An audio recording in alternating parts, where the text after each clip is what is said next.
नमस्कार दोस्तों, स्वागत है आप सभी साथियों का एक स्मार्ट स्टडी पर।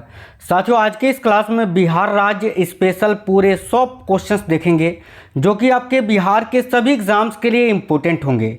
तो बिहार का प्राचीन इतिहास का ये महत्वपूर्ण प्रश्न का सीरीज जिसमें पूरे 100 क्वेश्चंस हैं, आपको आज ये कंप्लीट देख लेना है। आपको बता दें, आज जो आपको ये पूरे 100 क्वेश्चंस देखने को मिलेंगे, ये Bihar police constable, Bihar SI, BPSC, BSSC, इसके अलावा बिहार के सभी शिक्षक भर्ती और बिहार राज्य में होने वाले सभी परीक्षाओं के लिए महत्वपूर्ण है। तो ये क्लास आपको बिना स्किप किए हुए आज कंप्लीट देख लेना है, क्योंकि साथियों सारे ही क्वेश्चन सिलेक्टेड और इम्पोर्टेंट है। तो चलिए शुरू करते हैं। पहला क्वेश्चन है, बिहार के इनमें से किस जिले के बसाड़ से महादेवी प्रभुदया के 2 अभिलेख प्राप्त हुए हैं? बहुत ही इंपॉर्टेंट क्वेश्चन है, ध्यान से देखिएगा। बिहार का इनमें से कौन सा जिला है जिस जिले से, देखिए, वसाड़ से महादेवी प्रभुदया के 2 अभिलेख प्राप्त हुए हैं? तो याद रखिए, करेक्ट आंसर है ऑप्शन नंबर डी, बिहार के वैशाली जिले से। ठीक है, तो करेक्ट आएगा साथियों ऑप्शन नंबर डी, वैशाली। अगला क्वेश्चन है, निम्न में से किस स्थल से प्राप्त मुहर ध्रुव स्वामिनी से संबंधित है? यानी इनमें से किस स्थल से, बिहार के किस स्थल से प्राप्त मुहर जो हैं वो ध्रुव स्वामिनी से संबंधित हैं? तो याद रखना करेक्ट आएगा बसाड़ से ही। और अभी आपको मैंने बताया बसाड़ कहाँ पर स्थित है, तो भाई बसाड़ जो है ना, ये साथियों बिहार के वैशाली जिले में स्थित है। ठीक है, आगे देखिए, ध्रुव स्वामिनी किस शासक की पत्नी मानी जाती है? तो भाई ध्रुव स्वामिनी जो हैं ये किस शासक की पत्नी मानी जाती हैं? तो देखिए करेक्ट आएगा ऑप्शन नंबर सी, चंद्रगुप्त द्वितीय की। याद रखना option number C correct answer है। अगला क्वेश्चन है, बिहार से गुप्तकालीन अभिलेख किस भाषा में प्राप्त हुए हैं? तो भाई बिहार से गुप्तकालीन अभिलेख जो हैं वो किस भाषा से प्राप्त हुए हैं या किस भाषा में प्राप्त हुए हैं? याद रखिए करेक्ट आएगा ऑप्शन नंबर ए, संस्कृत भाषा में। साथियों क्लास बिल्कुल सुपर फास्ट है, बहुत ही कम समय में आप पूरा क्लास कंप्लीट देख लोगे। अगला क्वेश्चन है, बोध गया से प्राप्त अभिलेख में कहाँ के भिक्षुओं का वर्णन है? यानी बोध गया से जो अभिलेख प्राप्त हुए हैं उन अभिलेखों में कहाँ के भिक्षुओं का वर्णन किया गया है? तो राइट आंसर है ऑप्शन नंबर डी, श्रीलंका के। याद रखना। अगला है, श्रीलंका के किस भिक्षु का वर्णन बोध गया अभिलेख में है? तो देखिए श्रीलंका के किस भिक्षु का वर्णन बोध गया अभिलेख में है? तो ऑप्शन नंबर भी करेक्ट आएगा, बौद्ध भिक्षु महमाना द्वितीय का। याद रखना, महमाना या महामाना द्वितीय, याद रखना। अगला क्वेश्चन है, बिहार के किस स्थल से पूर्व ऐतिहासिक युग के पुरातात्विक स्रोत प्राप्त हुए हैं? तो साथियों बिहार का इनमें से वो कौन सा स्थल है जहां से पूर्व ऐतिहासिक युग के पुरातात्विक स्रोत प्राप्त हुए हैं? याद रखिए करेक्ट आएगा पटना से, ऑप्शन नंबर ए, पटना। अगला है, पूर्व ऐतिहासिक स्थल चेचर वर्तमान के किस जिले में स्थित है? यानी एक पूर्व ऐतिहासिक स्थल है चेचर जो कि वर्तमान में बिहार के किस जिले में स्थित है? तो याद रखना ये भी आपके वैशाली जिले में ही स्थित है, चेचर। ठीक है, आगे देखिए, पूर्व ऐतिहासिक स्थल चिरांद। ठीक है, पूर्व ऐतिहासिक स्थल है ये चिरांद जो कि वर्तमान में बिहार के किस जिले में स्थित है? तो चिरांद जो है ये आपका बिहार के सारण जिले में स्थित है। और अभी मैंने आपको बताया था चेचर के बारे में, तो ये जो चेचर है साथियों ये बिहार के वैशाली जिले में स्थित है और चिरांद जो है ये आपका सारण जिले में स्थित है। ठीक है, याद रखिए ये दोनों ही क्वेश्चन वेरी वेरी इंपॉर्टेंट है। निम्न में से किस पूर्व ऐतिहासिक स्थल से नवपाषाणकालीन अस्थि उपकरण प्राप्त हुए हैं? तो साथियों बिहार का इनमें से कौन सा एक पूर्व ऐतिहासिक स्थल है जहां से नवपाषाणकालीन अस्थि उपकरण प्राप्त हुए हैं? तो देखिए यहां आपका करेक्ट आंसर आएगा चिरांद से। ठीक है, चिरांद करेक्ट आंसर होगा। और अभी मैंने आपको बताया था कि चिरांद बिहार के किस जिले में है? तो सारण जिले में, याद रखिएगा। आगे देखिए, निम्न में से बिहार के किस पूर्व ऐतिहासिक स्थल से ताम्र प्रस्तर योगिन उपकरण एवं मृद भांड प्राप्त हुए हैं? तो यहाँ आपका करेक्ट आंसर होगा ऑप्शन नंबर डी। याद रखिए ए, बी और सी तीनों से, यानी चेचर, मनेर और सोनपुर, इन तीनों से ही जो है साथियों पूर्व ऐतिहासिक स्थल ताम्र प्रस्तर योगिन उपकरण एवं मृदभंड प्राप्त हुए हैं। निम्न में से कौन बिहार के पुरातात्विक स्रोत हैं? तो देखिए बिहार के पुरातात्विक स्रोत कौन से हैं? तो ऑप्शन नंबर डी, अ, ब और स, यानी ए, बी और सी तीनों, जैसे कि ताम्रपत्र लेख, ठीक है, भगवान शेष और सिक्के। याद रखिएगा। आगे देखिए, लौरिया अरेराज, देखिए लौरिया अरेराज, लौरिया नंदनगढ़ का अभिलेख किस शासक से संबंधित है? तो साथियों लौरिया अरेराज, लौरिया नंदनगढ़ का जो अभिलेख है ये भाई किस शासक से संबंधित है? तो करेक्ट आंसर आएगा मौर्य शासक अशोक से, ऑप्शन नंबर बी, अशोक। निम्न में से किस स्थल से स्तंभ लेख प्राप्त हुए हैं, यानी इनमें से कौन सा वो जगह है जहाँ से स्तंभ लेख प्राप्त हुआ है, तो करेक्ट आएगा रामपुरवा से, ऑप्शन नंबर ए रामपुरवा। अशोककालीन, ठीक है, अशोककालीन इनमें से स्तंभ लेख, अभिलेख या लघु शिलालेख, इनमें से कौन सा लेख है जो कि सासाराम की, देखिए सासाराम की चंदन पीर पहाड़ी से प्राप्त हुए हैं, तो भाई अशोककालीन इनमें से कौन सा लेख, तो याद रखिएगा साथियों यहाँ आपका करेक्ट आंसर हो जाएगा ऑप्शन नंबर ए लघु शिलालेख, ठीक है। अशोककालीन लघु शिलालेख जो हैं वो साथियों सासाराम की चंदन पीर पहाड़ी से प्राप्त हुए हैं। आपको याद रखना है, इस प्रकार से क्वेश्चन पूछा जाता है, रिक्त स्थान आपको भरने के लिए दे दिया जाता है। निम्न में से किस शासक के गुफा लेख, ठीक है, बराबर एवं नागार्जुनी पहाड़ी से प्राप्त हुए हैं, तो देखिए इस क्वेश्चन के लिए करेक्ट आंसर होगा दशरथ के, ठीक है, किस शासक के, तो दशरथ के। अगला क्वेश्चन है बिहार में पाए गए मौर्य अभिलेखों की भाषा क्या थी, यानी बिहार में जो मौर्य अभिलेख प्राप्त हुए हैं उन मौर्य अभिलेखों में कौन सी भाषा थी, तो करेक्ट आएगा प्राकृत भाषा, ऑप्शन नंबर सी।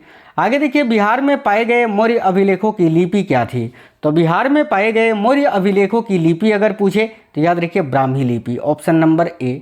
नेक्स्ट है बिहार के किस स्थान से यक्ष प्रतिमा प्राप्त हुई है, बहुत ही इंपॉर्टेंट क्वेश्चन है, तो देखिए बिहार के किस स्थान से यक्ष प्रतिमा प्राप्त हुई हैं, याद रखिएगा पटना से, ऑप्शन नंबर बी पटना। निम्न में से किस स्थल से प्राप्त गुप्तकालीन मुहर से गुप्त वंशावली का वर्णन प्राप्त होता है, तो साथियों देखिए निम्न में से किस स्थल से प्राप्त गुप्तकालीन मुहर से गुप्त वंशावली का वर्णन प्राप्त होता है, तो याद रखिए नालंदा से, ऑप्शन नंबर सी करेक्ट है नालंदा। निम्न में से किस स्थान से गुप्तकालीन पाषाण अभिलेख मिले हैं, तो भाई इनमें से वो कौन सा स्थान है जहाँ से गुप्तकालीन पाषाण अभिलेख मिले हैं, तो करेक्ट आएगा नवादा से, बिहार के नवादा जिले से। अगला है उत्तर गुप्तकालीन वंश का संस्थापक किसे माना जाता है, तो देखिए उत्तर गुप्तकालीन वंश का संस्थापक किसको माना जाता है, याद रखिए कृष्णगुप्त को, ऑप्शन नंबर बी। निम्न में से किस शासक के अभिलेख में उत्तर गुप्तकालीन वंश के संस्थापक से लेकर आदित्य सेन तक के इतिहास की जानकारी मिलती है, तो साथियों देखिए इनमें से किस शासक के अभिलेख से, तो याद रखिए करेक्ट आंसर होगा आदित्य सेन के, ठीक है। देखिए किस शासक के अभिलेख से उत्तर गुप्तकालीन वंश के संस्थापक से लेकर आदित्य सेन तक के इतिहास की जानकारी मिलती है, तो भाई आदित्य सेन के अभिलेख में। अगला है निम्न में से किस जिले के, देखिए किस जिले के बौंसी नामक स्थान में स्थित मंदार पहाड़ी से आदित्य सेन का अभिलेख प्राप्त हुआ, तो भाई इनमें से किस जिले के बौंसी नामक स्थान से स्थित मंदार पहाड़ी से आदित्य सेन का अभिलेख प्राप्त हुआ है, तो करेक्ट आएगा बांका से, ऑप्शन नंबर डी बिहार के बांका से। निम्न में से किसके अभिलेख में तालाब खुदवाने और विष्णु की प्रतिमा स्थापित करने का उल्लेख मिलता है, तो याद रखिए बहुत ही इंपॉर्टेंट क्वेश्चन है, करेक्ट आएगा आदित्य सेन के, ऑप्शन नंबर बी। अगला है आरा के पास, ठीक है, बिहार का एक जिला है आरा, आरा के पास देव बरुनार्क से, ठीक है, इनमें से किस शासक का एक पाषाण अभिलेख मिला है, तो राइट आंसर होगा साथियों जीवगुप्त द्वितीय का, ऑप्शन नंबर डी करेक्ट आएगा जीवगुप्त द्वितीय। पूर्व मध्य काल में, ठीक है, इनमें से किस शासकों के अभिलेख दक्षिण एवं मध्य बिहार के कई स्थानों से प्राप्त हुए जो कि संस्कृत भाषा में हैं, तो राइट आंसर होगा पाल वंश के शासकों के, ऑप्शन नंबर सी पाल। आगे देखिए निम्न में से किस पाल शासक के अभिलेख में केशव नामक व्यक्ति का उल्लेख है, तो भाई इनमें से कौन सा वो पाल शासक है जिसके अभिलेख में केशव नामक व्यक्ति का उल्लेख मिलता है, तो साथियों देखिए करेक्ट आएगा धर्मपाल के, ऑप्शन नंबर बी। अगला क्वेश्चन है पाल वंश के शासक या पाल शासक धर्मपाल का अभिलेख कहाँ से प्राप्त हुआ है, तो पाल शासक धर्मपाल का अभिलेख बोध गया से प्राप्त हुआ है, ऑप्शन नंबर डी बोध गया। क्वेश्चन नंबर 30, इनमें से किस शासक के नालंदा ताम्रपत्र अभिलेख से स्पष्ट होता है कि उसने गया में एक गांव दान में दिया था, तो भाई याद रखिएगा धर्मपाल के, ठीक है, धर्मपाल के जो नालंदा ताम्रपत्र अभिलेख है उससे यह स्पष्ट होता है कि धर्मपाल ने गया में एक गांव को दान दिया था। निम्न में से किसके अभिलेख, ठीक है, नालंदा के धोसरावा में वीर देव को नालंदा विश्वविद्यालय का अध्यक्ष नियुक्त करने की चर्चा है, तो भाई यहाँ आपका करेक्ट आंसर क्या हो जाएगा, याद रखिए देवपाल, ठीक है, देवपाल के अभिलेख में। अगला है निम्न में से किसके लेख से पता चलता है कि नालंदा महाविहार को जला दिया गया था, तो भाई इनमें से किसके लेख से यह पता चलता है कि नालंदा महाविहार को जला दिया गया था, तो करेक्ट आएगा महिपाल के लेख से, ऑप्शन नंबर ए। बिहार के किस स्थान से प्रतिहार राजा भोज के सिक्के मिले हैं? तो देखिए बिहार के किस स्थान से प्रतिहार शासक राजा भोज के सिक्के मिले हैं? तो याद रखिए नालंदा से, ऑप्शन नंबर सी नालंदा। अगला है किस शासक का संबंध मुंगेर ताम्रपत्र अभिलेख से है? तो इनमें से किस शासक का संबंध मुंगेर ताम्रपत्र अभिलेख से है? साथियों करेक्ट आंसर होगा देवपाल का, ऑप्शन नंबर बी देवपाल। निम्न में से किस शासक ने राजगीर की किलेबंद दीवार का निर्माण कराया था? तो राजगीर का जो किलेबंद दीवार है इसका निर्माण किस शासक ने कराया था? तो देखिए करेक्ट आएगा अजात शत्रु ने, option number D right answer है। राजगीर के किलेबंद दीवार एवं बराबर की गुफाओं का अध्ययन किसके द्वारा किया गया था? तो राइट आएगा ऑप्शन नंबर डी, बी और सी दोनों के द्वारा, यानी बुकानन और हैमिल्टन इन दोनों ने ही किया था, याद रखना। शशांक के स्वर्ण सिक्के कहाँ से मिले हैं? तो भाई बिहार में शशांक के स्वर्ण सिक्के कहाँ से प्राप्त हुए हैं? याद रखिए ऑप्शन नंबर डी ब और स, यानी बी और सी दोनों से, यानी नालंदा और गया से, याद रखिएगा। बराबर की पहाड़ी में अशोक एवं उसके पौत्र दशरथ द्वारा निर्मित गुफा का वर्णन किसने किया था? तो देखिए इस क्वेश्चन का करेक्ट आएगा मेजर किट्टो ने, याद रखिएगा ऑप्शन नंबर सी। निम्न में से किसने कुर्कीकार यानी कुर्कीकार कुम्हार जो कि पाटलिपुत्रा के टीले का उत्खनन करवाया था? साथियों देखिएगा कुर्कीकार यानी कुर्कीकार कुम्हार के टीले का उत्खनन इनमें से किसने करवाया था? तो मेजर किट्टो ने ही, ऑप्शन नंबर ए यहाँ भी करेक्ट आंसर होगा।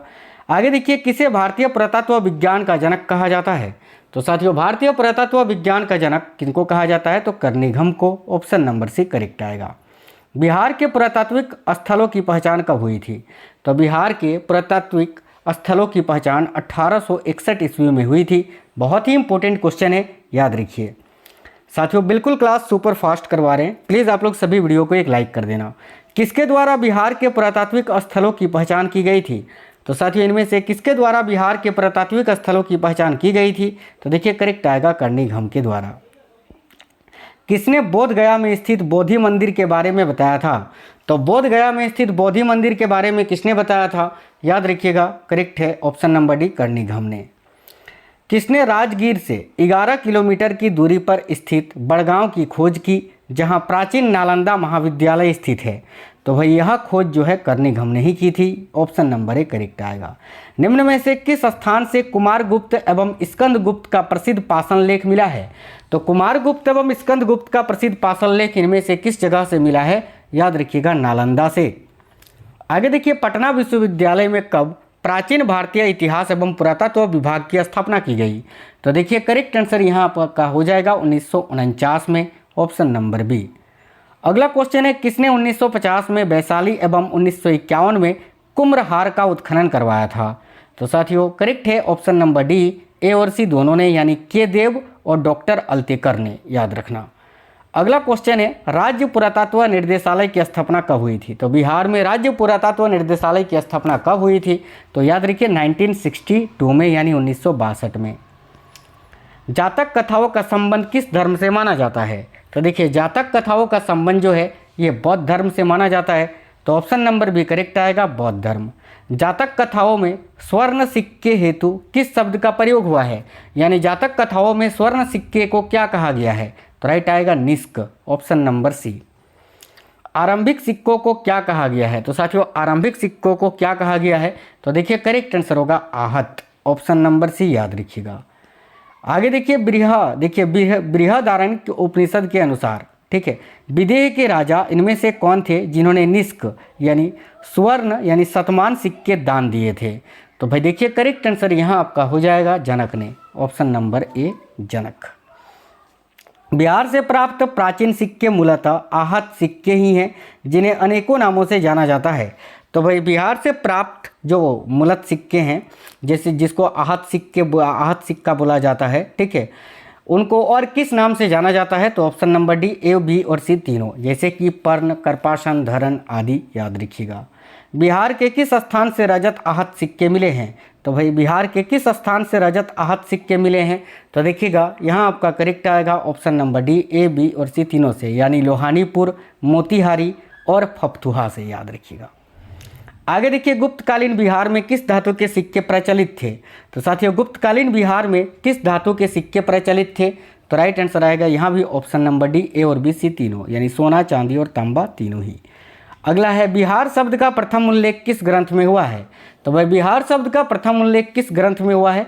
तो अथर्ववेद में, ऑप्शन नंबर बी। मगध का सर्वप्रथम उल्लेख किस ग्रंथ में मिलता है? तो मगध का सर्वप्रथम उल्लेख जो है वो ऋग्वेद में मिलता है, ऑप्शन नंबर ए ऋग्वेद। निम्न में से किस साहित्य से बिहार के इतिहास की जानकारी प्राप्त होती है? तो भाई इनमें से वो कौन सा साहित्य है जिससे बिहार के इतिहास की जानकारी प्राप्त होती है? तो option number D, A, B और सी तीनों से, अंगुत्तर निकाय, भगवती सूत्र और दीर्घ निकाय, इन तीनों से। आगे देखिए, अंगुत्तर निकाय एवं दीर्घ निकाय का संबंध किस धर्म से है? तो देखिए, अंगुत्तर निकाय एवं दीर्घ निकाय का संबंध जो है ये बौद्ध धर्म से है, ऑप्शन नंबर ए। भगवती सूत्र का संबंध किस धर्म से है? तो साथियों, भगवती सूत्र का संबंध जो है वो ये जैन धर्म से है, ऑप्शन नंबर डी करेक्ट आएगा, जैन धर्म। सर्वप्रथम महाजन पदों की जानकारी किस ग्रंथ से मिलती है? तो देखिए, सर्वप्रथम महाजन पदों की जानकारी जो है ये अंगुत्तर निकाय से प्राप्त होती है, ऑप्शन नंबर बी करेक्ट आएगा। महाजन पदों की कुल संख्या कितनी थी? तो साथियों याद रखना, महाजन पदों की कुल संख्या थी 16, ऑप्शन नंबर सी याद रखिए। बिहार में कुल कितने महाजन पद स्थित थे? तो बिहार में कुल 3 महाजन पद स्थित थे, ऑप्शन नंबर बी 3। आगे देखिए, निम्न में से कौन बिहार स्थित महाजन पद नहीं है?